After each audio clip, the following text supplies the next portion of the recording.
Hi, my name is Prashant. I live in Suba. I love Mirchi FM because Mirchi FM, it's hot. Mirchi FM, it's hot. Yana Vinaka and good morning, Fiji. In this bulletin, how drugs causing chaos in rural areas. Morsi counselling services. And Employers Federation steps up goals. From the studios of FBC Suba, Jackie Spate.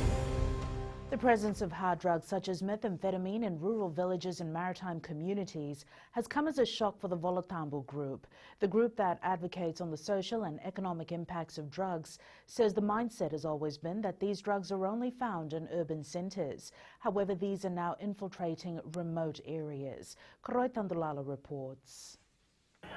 The Volotambu Group has been inundated with requests from Fijians in maritime islands and the rural areas to conduct drug awareness campaigns. The problem is everywhere, in the villages where we thought it wouldn't be there, and it's not just the green that we're talking about. Yes, the ice, the meth, they are actually into our villages now, our rural areas. And the thing is, for them, they do see it, they have seen it, and they just don't know who they can call. Police Chief of Operation Abdul Khan says they've expanded their rural surveillance to include hard drugs as well. We are not only looking at green the marijuana, but we are also looking at hard drugs in terms of meth and other drugs that have been circulated. So we've been looking at that as well.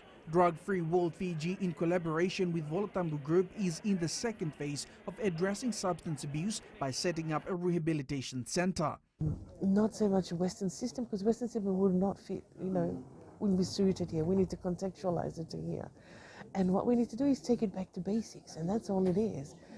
After being here and talking with these substance abusers, all they need is the support. All they need is someone to talk to. Fiji currently does not have a proper system, treatment plans or facilities to address drugs and substance abuse disorders, and the Fiji Police Force with the Fiji Correction Service and other stakeholders have supported the idea of a proper rehabilitation centre.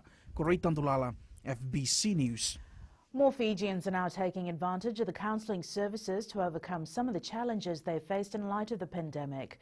The Medical Services Pacific, which provides a range of services, including working to end violence against women and children and improving access to healthcare, highlights there is a need for more professional counsellors.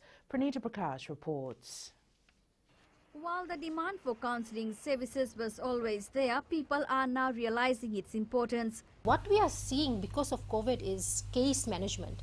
So they are accessing counselling, but they are accessing the case management of it, the social work of it. So there's two different things. There's counselling, there's social work. So we are getting a lot of clients who need to seek justice. They have issues with the courts, they have issues with the service providers. The MSP country director says that they are also seeing an increase in sexual assault cases. The sexual assault, particularly on the underage, 18 and below, the numbers have increased.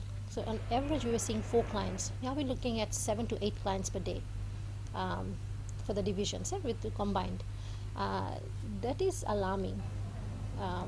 And these are children who've been sexually assaulted. If you're noticing that kind of behavior in the communities, you need to report it to Save the Children. You need to report it to the Child Services Unit. Medical Services Pacific has a medical and a legal team for counselling. They are looking at hiring more counsellors to meet the demand for their services.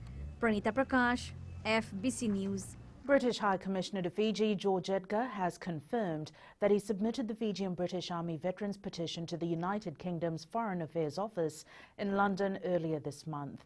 The petition is in regards to the veterans' concerns with the introduction of the UK visa-free policy, which has left immigration status of Fijian ex-soldiers in the UK in limbo and has been a barrier to their re-entering the forces.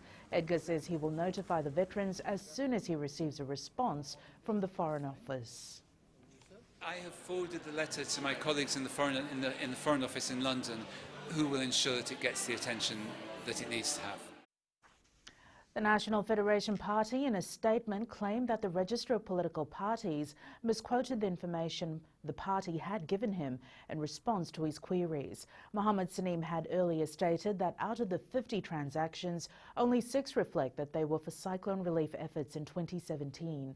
Party leader Professor Biman Prasad says originally the registrar asked for information about the bank accounts set up for relief and welfare fund payments. Prasad adds they'd given him that information in good faith, and the party had explained to the registrar why some relief and welfare fund payments did not come out of that bank account. Prasad says Saneem should have asked for clarification and not hold press conferences, making accusations about things he has misunderstood. Meanwhile, the registrar says Prasad has not disputed that the NFP spent only $2,154 for cyclone relief from a fund that had accumulated $22,736.95. Saneem says any other expenses or disclosures that the party may have withheld from the registrar is irrelevant to the handling of this fund. Concerns have been raised by the taxi drivers in the Northern Division regarding taxis operating out of their designated base. Chair for the legal-based taxis, Mahen Prasad, says many drivers are paying the stand fees, however are deprived of the revenue to which they are lawfully entitled. Prasad says this has become a challenge for drivers as it has made the business more competitive in the past few months. At the moment in Lambasa, what we have seen, some of the taxi permits from Raketi, from Senganga, from Daku, Langalanga, Wainikoro, rural places, Namolikoro, they've been affected. There is no taxis there, and taking sake of getting the permit, vice letter from LTA, they are full-time coming in town. The Land Transport Authority has reminded drivers to operate from their designated base. The authority says permits are issued with several considerations, including traffic congestion and ensuring Fijians have services in their specific local areas. The Fiji Commerce and Employers Federation has set out a goal to help its members lead their businesses during these difficult times. The Federation today held a first leadership coaching program at the Holiday Inn in Suva, in which entrepreneurs, team leaders, managers and supervisors took part. FCEF Chief Executive Kameli Mbatiweti says the workshop also aimed at equipping company leaders with the necessary skills to become better. He says the pandemic has brought about certain issues and problems in the economy that need to be addressed by equipped leaders, which is the aim of the workshop. Mbatiweti adds there will be other programs to further strengthen the participants' skills and knowledge in times like these. We have the pandemic in mind when Kitiana Chut rolled out this program because the people now need to pivot, become the leaders that they are recognized as. Up ahead, no Bainimarama Shield and Fairbrother Final Challenge and Lakemba volleyball competition to begin on Friday.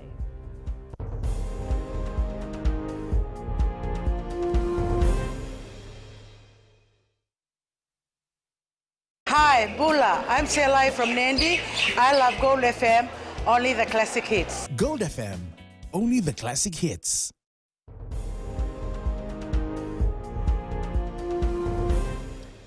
The annual Bainimarama Shield and the last Fairbrother Trophy Challenge will not take place this year.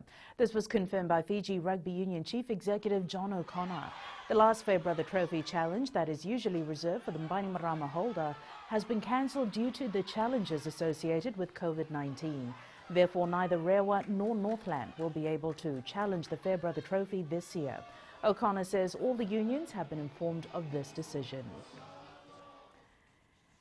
Investing in strong forward pack is slowly paying off for the Naitasiri side. This was proven true after the win over Suva last Saturday in the Skipper Cup competition.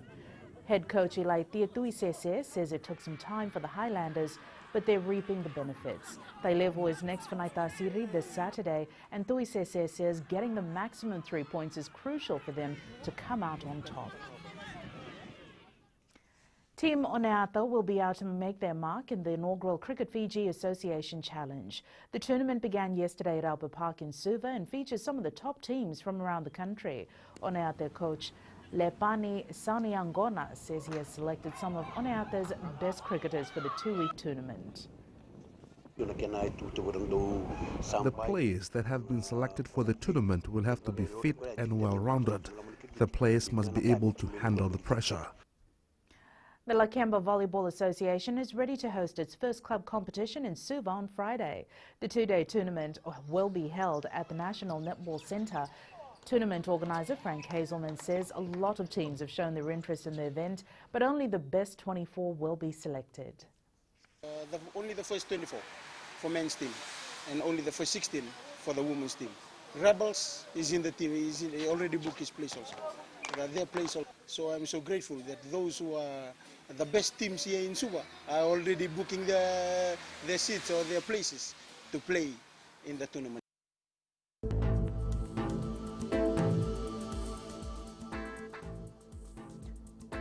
Quick look at the weather map for today. It is Tuesday, the 20th of October. Expect a heavy rain warning, which still remains in force for Viti Levu, Vanua Levu, Kandavo and nearby small islands, the Yasawa and the Mamanuca groups. A heavy rain alert remains in force for the rest of the Fiji group. A trough of low pressure with associated cloud and rain approaches the group from the west and is expected to affect the Fiji group from today. And that is your FBC Morning News. Join us at 1 p.m. and 7 p.m. for our major bulletin. Remember, in times of crisis, you need factual news that you can trust. Stop believing fake news about the COVID-19 on social media. Fight misinformation by getting only the facts about the coronavirus from verified news sources like FBC's TV, radio and digital media news. FBCnews.com.fj, keeping Fijians connected with the truth.